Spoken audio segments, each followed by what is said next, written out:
उत्तर प्रदेश विधानसभा चुनाव के नतीजों से पहले आए एग्जिट पोल में बीजेपी को प्रचंड बहुमत मिलता दिखाई दे रहा है। वहीं समाजवादी पार्टी गठबंधन को तगड़ा झटका लगा है।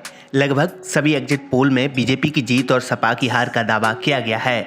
बीजेपी जहां एग्जिट पोल को लेकर उत्साहित है, तो दूसरी तरफ सपा गठबंधन में शामिल राष्ट्रीय लोकदल के अध्यक्ष जयंत चौधरी ने एग्जिट पोल को खारिज कर दिया है। उन्होंने कहा कि असली नतीजे एग्जिट पोल से बिल्कुल अलग आएंगे।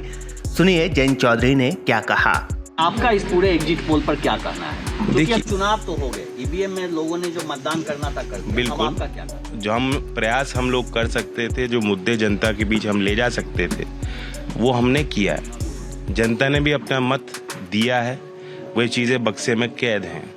इसे कोई जान नहीं सकता क्या परिणाम होगा जब तक वो बक्से खोलेंगे नहीं। सच्चाई तो यही है। बाकी एग्जिट पोल की एक प्रक्रिया होती है। मैंने कभी किसी बूथ पे वोट डालते वक्त किसी एग्जिट पोल वाले को आज तक तो देखा नहीं। अब कहाँ से डेटा लेते हैं, इनकी भी एक प्रक्रिया होगी। लेकिन मैं मानता हूँ कि ये एक राय है। इस राय से मैं सहमत नहीं। जो उत्साह हमने देखा, जो परिवर्तन लाने के लिए एक निश्चय लोगों के मन में था, और जो विश्वास हमारे और इस गठबंधन के प्रति आम लोगों में दिखाई दिया, मुझे लगता है कि सर्वे से अलग ही नतीजे खुलेंगे।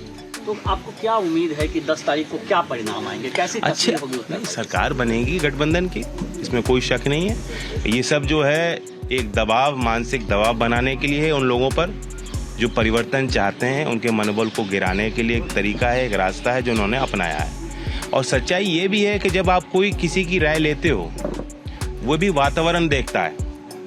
तो बहुत से ऐसे लोग जो मतदाता, जो आज यूपी में भय का माहौल बना रखा है, योगी जी तो बुलडोजर लेके चलते हैं और डराने और धमकाने के अलावा उन्होंने कुछ चुनाव प्रचार में तो कुछ कसर छोड़ी नहीं, कोई काम किया ही नहीं।